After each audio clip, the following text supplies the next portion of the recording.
Namaste, and welcome to our Lenten journey as we continue our examination and exploration and diving deep into what does it mean to be truly connected to our higher power, connected to this divine source, this love, and to really commune with this amazing source of all that is. Today, I'd like to read from Living Presence by Helminski. Kabir Helminski. I'm just going to read an excerpt from it. It's really interesting and cool, and I think it really hit me, so I want to share it with you. In the place of this sincerity, there arises a wholly different manifestation, which we can call the false self. So what Kabir here is talking about is that we try, earnest seekers that we are, but we still keep on bumping up against our false self. And this is an unreal identity that he says, birth in the thinking mind and rooted in vanity, defensiveness, and deceit. He goes on to say that this is an error, right? This is like fake news, right? That's because that's not who we really are. And what it leads to is a whole palette of negative and artificial emotions and behaviors such as arrogance, pretension, pettiness, hypocrisy, backbiting, double-facedness, and so on. These various forms of insincerity have gradually become the foundation of our human personality.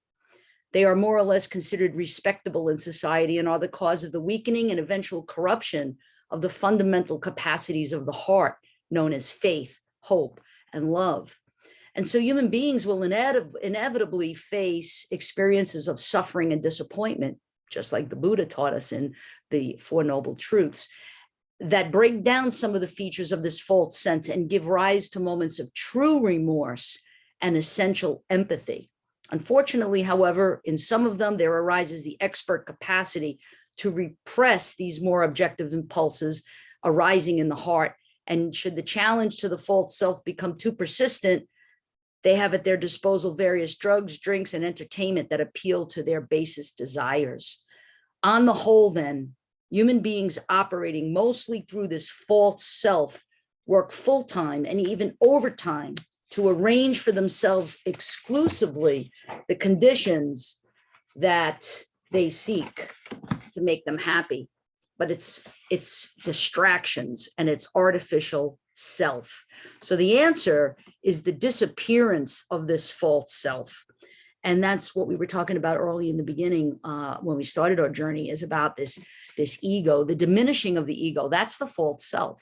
And so who we really are is the bottom line. And how do we remember that? How do we wake up to that knowing of being that soul bride that we heard about in the Guru Granth Sahib a couple of days ago in the Sikh sacred scripture?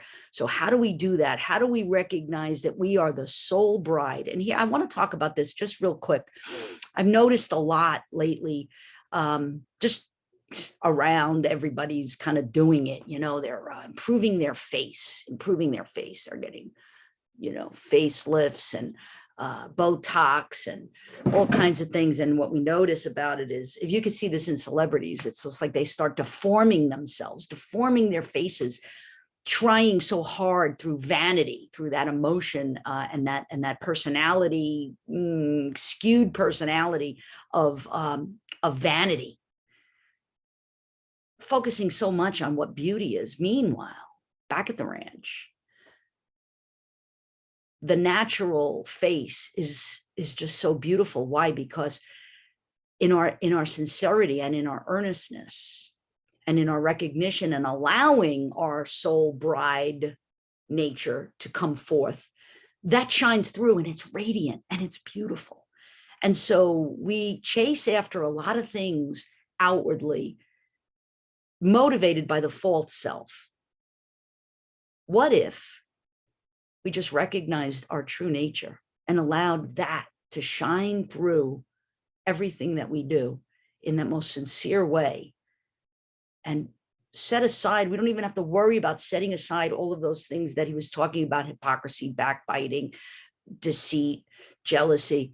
you wouldn't even have to worry about those. You wouldn't have to repress those, because you would just be shining through your soul bride nature, radiating in this sincere, earnest, pure way. And what it really is it's the love of God shining through, radiating through. It's the best plastic surgery anyone could ever have. So I leave you with that, and we will say our prayer today for the world, praying for the world, for peace and faith and love in everyone's heart, empathy, true empathy for others, and the negation of the false self, to be the true soul bride of our beloved, of our divine, the divine. Namaste.